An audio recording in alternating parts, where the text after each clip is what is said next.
શાંતિ 7/8/2025 આજના મીઠા બાબાના મધુર મહાવાક્ય। મીઠા બાળકો, અવિનાશી જ્ઞાન રત્ન ધારણ કરી અત્યારે તમારે ફકીરથી અમીર બનવાનું છે। તમે આત્મા છો, રૂપ બસંત। પ્રશ્ન છે, કઈ શુભ ભાવના રાખી પુરુષાર્થમાં સદા તત્પર રહેવાનું છે? ઉત્તર છે, સદા આ જ શુભ ભાવના રાખવાની છે કે અમે આત્મા સતો પ્રધાન હતી, અમે જ બાપથી શક્તિનો વારસો લીધો હતો, હવે ફરીથી લઈ રહ્યા છીએ। આ શુભ ભાવનાથી પુરુષાર્થ કરી સતો પ્રધાન બનવાનું છે। એવું નથી વિચારવાનું કે બધા સતો પ્રધાન થોડી બનશે, નહીં। યાદની યાત્રા પર રહેવાનો પુરુષાર્થ કરતા રહેવાનું છે। સર્વિસથી તાકાત લેવાની છે। ગીત છે, ઇસ પાપ કી દુનિયા સે કહી દૂર લે ચલ। ઓમ શાંતિ। આ છે ભણતર। દરેક વાત સમજવાની છે। બીજા જે પણ સત્સંગ વગેરે છે તે બધા છે ભક્તિના। ભક્તિ કરતા કરતા બેગર બની ગયા, કંગાળ બની ગયા। તે બેગર્સ, તે ભિખારી, ફકીર બીજા છે। તમે અલગ પ્રકારના બેગર્સ છો, અલગ પ્રકારના કંગાળ છો, ભિખારી છો। તમે અમીર હતા, અત્યારે ફકીર બન્યા છો। આ કોઈને પણ ખબર નથી કે અમે અમીર હતા।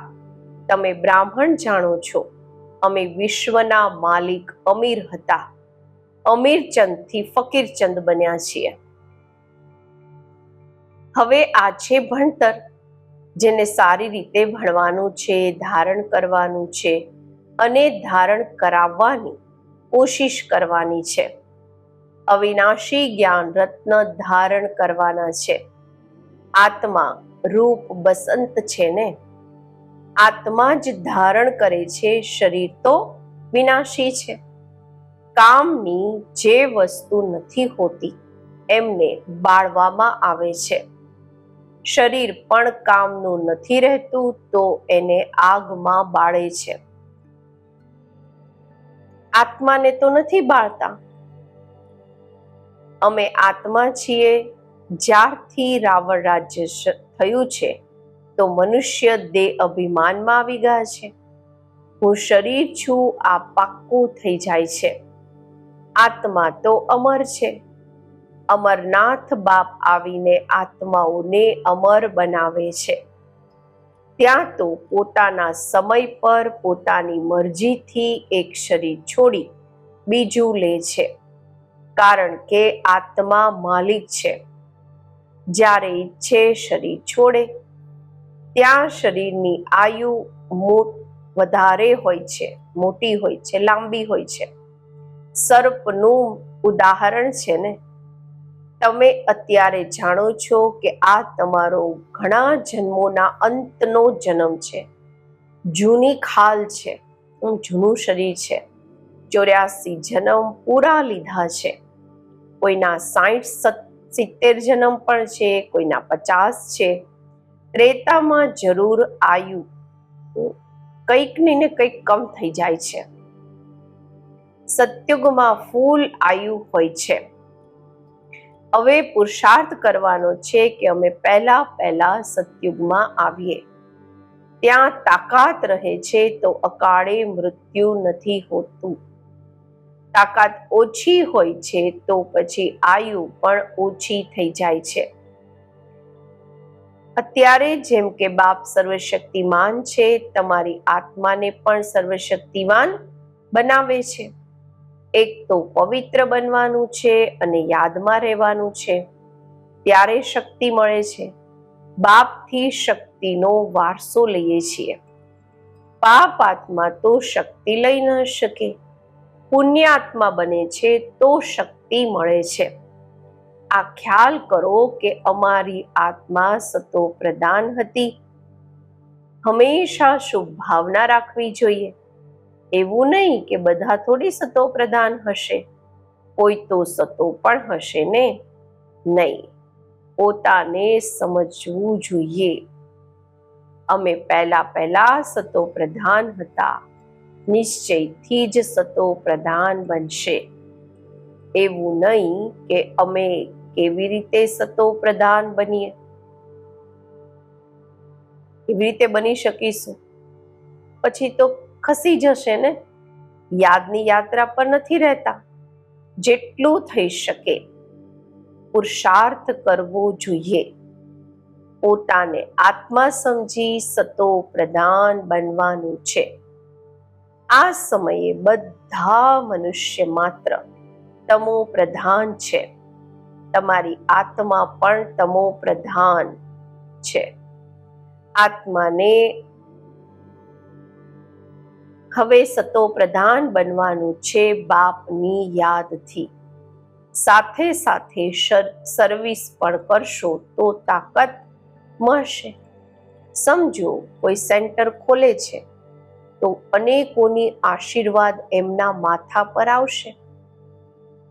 મનુષ્ય ધર્મશાળા બનાવે છે તો કોઈ પણ આવીને વિશ્રામ મેળવે. આત્મા ખુશ થશે ને. રહેવા વાળાને આરામ મળે છે તો એના આશીર્વાદ બનાવવા વાળાને મળે છે. પછી પરિણામ શું થશે? બીજા જન્મમાં તે સુખી રહેશે, મકાન સારું મળશે, મકાનનું સુખ મળશે. એવું નહીં કે ક્યારે બીમાર નહીં થશે, માત્ર મકાન સારું મળશે. હોસ્પિટલ ખોલી હશે તો તંદુરસ્તી સારી રહેશે. યુનિવર્સિટી ખોલી હશે તો ભણતર સારું રહેશે. સ્વર્ગમાં તો આ હોસ્પિટલ વગેરે હોતા નથી. અહીંયા તમે પુરુષાર્થથી 21 જન્મોના માટે પ્રાલબ્ધ બનાવો છો. બાકી ત્યાં હોસ્પિટલ, કોર્ટ, પોલીસ વગેરે કંઈ નહીં હશે. અત્યારે તમે ચાલો છો સુખધામમાં, ત્યાં વજીર પણ હોતા નથી. ઉચ્ચથી ઉચ્ચ ખુદ મહારાજા મહારાણી તે હજીરની રાય થોડી લેશે. બાબા કહે છે, રાય તો ત્યારે મળે છે જ્યારે બેઅકલ બને છે. સલાહ તો ત્યારે મળે છે જ્યારે વિકારોમાં પડે છે. રાવણ રાજ્યમાં બિલકુલ જ બેઅકલ તુચ્છ બુદ્ધિ બની જાય છે, એટલે વિનાશનો રસ્તો શોધતા રહે છે. પોતે સમજે છે અમે વિશ્વને ખૂબ ઊંચ બનાવીએ છીએ, પરંતુ આ તો વધારે જ નીચે પાડતા જાય છે. હવે વિનાશ સામે ઊભો છે. તમે બાળકો જાણો છો, અમારે ઘરે જવાનું છે. અમે ભારતની સેવા કરી દેવી રાજ્ય સ્થાપન કરીએ છીએ, પછી અમે રાજ્ય કરીશું. ગવાઈ પણ છે, ફોલો ફાધર, ફાધર શોઝ સન, સન શોઝ ફાધર. બાળકો જાણે છે આ સમયે શિવ બાબા બ્રહ્માના તનમાં આવીને અમને ભણાવે છે. સમજાવવું પણ એવું છે. અમે બ્રહ્માને ભગવાન કે દેવતા વગેરે નથી માનતા. આ તો પતિત હતા. બાપે પતિત શરીરમાં પ્રવેશ કર્યો છે. ઝાડમાં જોયું, ઉપર ચોટલીમાં ખડા ઊભા છે ને. પતિત છે, પછી નીચે પાવન બનવાના માટે તપસ્યા કરી ફરી દેવતા બની છે. તપસ્યા કરવા વાળા છે બ્રાહ્મણ. તમે બ્રહ્મા કુમાર કુમારીઓ બધા રાજયોગ શીખી રહ્યા છો. તપસ્યા કરવા વાળા છે બ્રાહ્મણ. તમે બ્રહ્મા કુમાર કુમારીઓ બધા રાજયોગ શીખી રહ્યા છો. બાબા કહે છે, કેટલું ક્લિયર છે. આમાં યોગ ખૂબ સારો જોઈએ.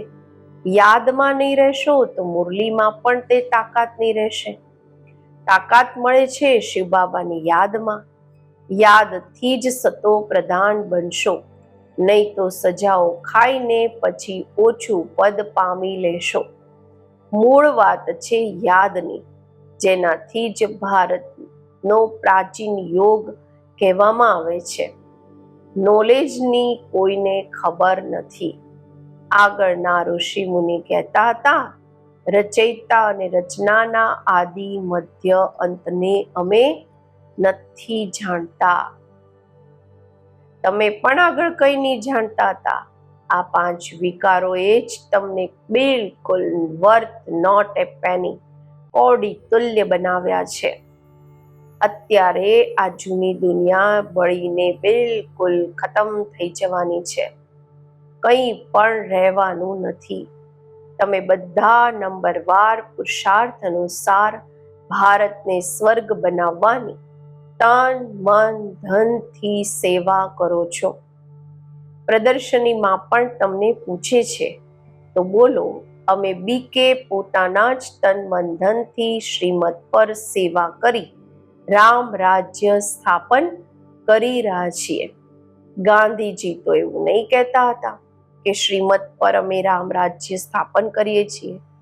અહીંયા તો આમાં શ્રી શ્રી 108 બાપ બેઠા છે.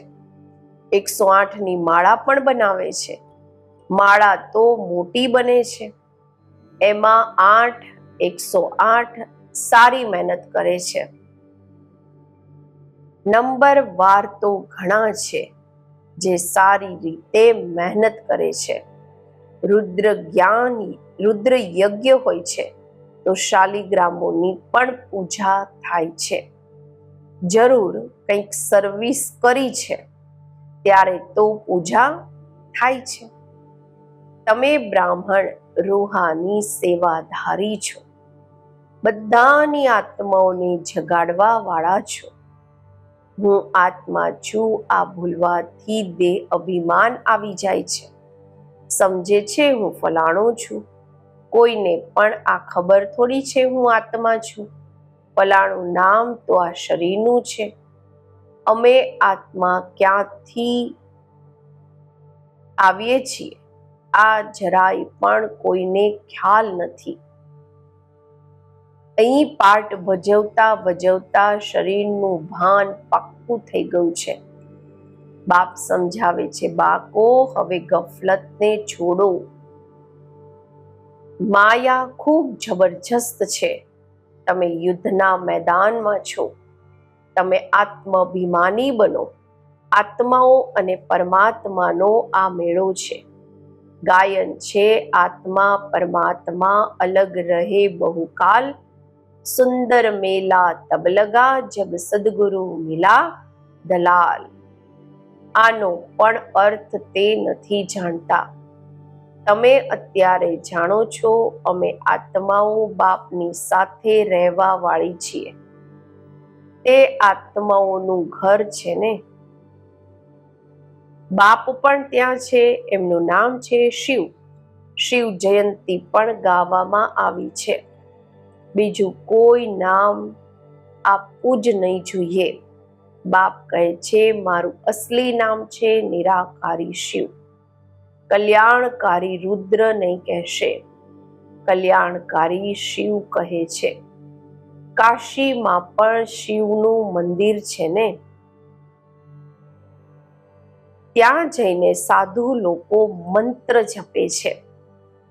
કલ્યાણકારી શિવ કહે છે. કાશીમાં પણ શિવ કાશી વિશ્વનાથ ગંગા મંત્ર જપે છે. હવે બાપ સમજાવે છે શિવ જે કાશીના મંદિરમાં બેઠા છે એમને કહે છે વિશ્વનાથ. હવે હું તો વિશ્વનાથ છું નહીં. વિશ્વના નાથ તો તમે બનો છો. હું તો બનતો જ નથી. બ્રહ્મ તત્વના નાથ પણ તમે બનો છો. તમારું તે ઘર છે, તે રાજધાની છે. મારું ઘર તો એક જ બ્રહ્મ તત્વ છે. હું સ્વર્ગમાં આવતો નથી. ન હું નાથ બનું છું. મને તો કહે જ છે શિવ બાબા. મારો પાર્ટ જ છે પતિતોને પાવન બનાવવાનો. શીખ લોકો પણ કહે છે મુત પલિતી કપડ ધોએ, પરંતુ અર્થ નથી સમજતા. મયમાં પણ ગાય છે એક ઓમકાર નિરાકાર સતનામ કર્તા પુરુષ અયોની નિર્વૈર નિર્ભય અજોની યાની જન્મ મરણ રહિત. હું તો 84 જન્મ લેતો નથી, હું આમાં પ્રવેશ કરું છું. મનુષ્ય 84 જન્મ લે છે. આની આત્મા જાણે છે બાબા મારી સાથે ભેગા બેઠેલા છે, તો પણ ઘડી ઘડી યાદ ભૂલાઈ જાય છે. આ દાદાની આત્મા કહે છે મને ખૂબ મહેનત કરવી પડે છે. એવું નહીં કે મારી સાથે બેઠા છે તો યાદ સારી રહે છે, નહીં, એકદમ ભેગા છે. જાણું છું મારી પાસે છે. બ્રહ્મા બાબા જાણે છે શિવ બાબા મારી પાસે છે. આ શરીરમાં જેમ કે તે માલિક છે, છતાં પણ ભૂલી જાઉં છું. બાબાને આ શરીર લોન આપ્યું છે રહેવાના માટે. બ્રહ્મા બાબાએ શિવ બાબાને આ મકાન, આ શરીર લોન આપ્યું છે. બાકી એક ખૂણામાં હું બેઠો છું. મોટો આદમી થયો ને, વિચાર કરું છું બાજુમાં માલિક બેઠા છે. આ રથ એનો છે, તે આની સંભાળ કરે છે. મને શિવ બાબા ખવડાવે પણ છે. હું એનો રથ છું. કંઈક તો ખાતરી કરશે ને. બાબા કહે છે આ ખુશીમાં હું ખાઉં છું, 2-4 મિનિટ પછી ભૂલી જાઉં છું. ત્યારે સમજું છું બાળકોને કેટલી મહેનત લાગતી હશે. એટલે બાબા સમજાવતા રહે છે જેટલું થઈ શકે બાપને યાદ કરો, ખૂબ ખૂબ ફાયદો છે. અહીંયા તો થોડી વાતમાં જ તંગ થઈ જાય છે, પછી ભણવાનું છોડી દે છે. બાબા બાબા કહીને ફારકતી આપી દે છે.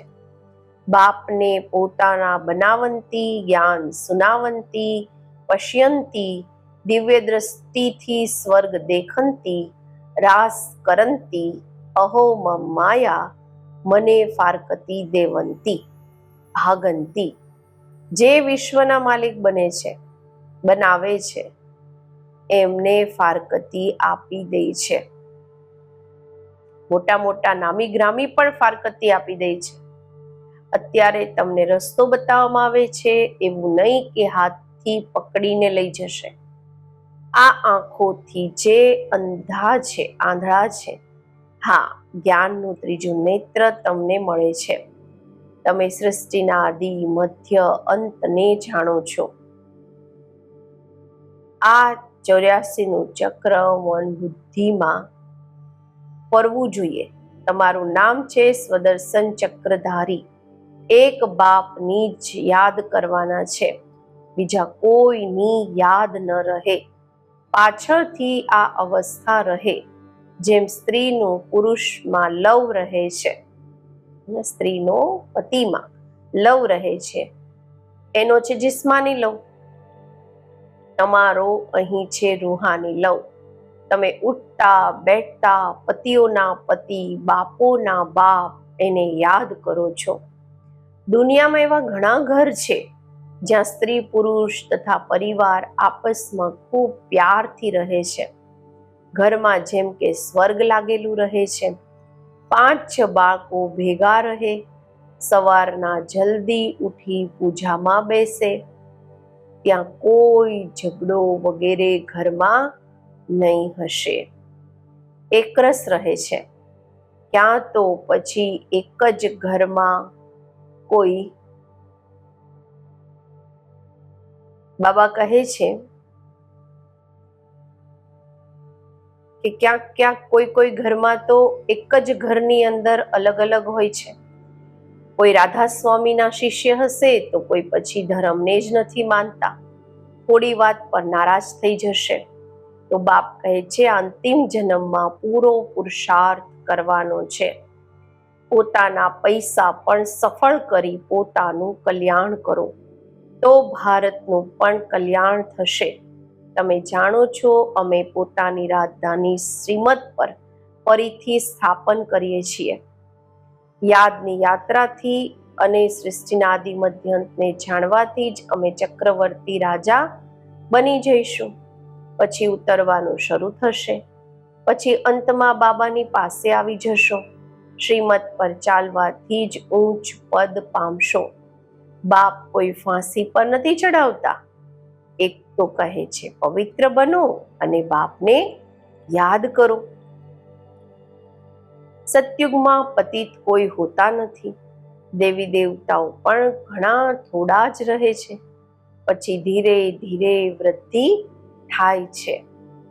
દેવતાઓનું છે નાનું ઝાડ, પછી કેટલી વૃદ્ધિ થઈ જાય છે. આત્માઓ બધી આવતી રહે છે. આ બન્યો બનેલો ખેલ છે. અચ્છા, મીઠા મીઠા સિકલધા બાકો પ્રત્યે માતા પિતા બાપ દાદાના યાદ પ્યાર અને ગુડ મોર્નિંગ. રૂહાની બાપના રૂહાની બાકોને નમસ્તે. આપણે રૂહાની બાકોના રૂહાની બાપને નમસ્તે. ધારણા માટે મુખ્ય સાર.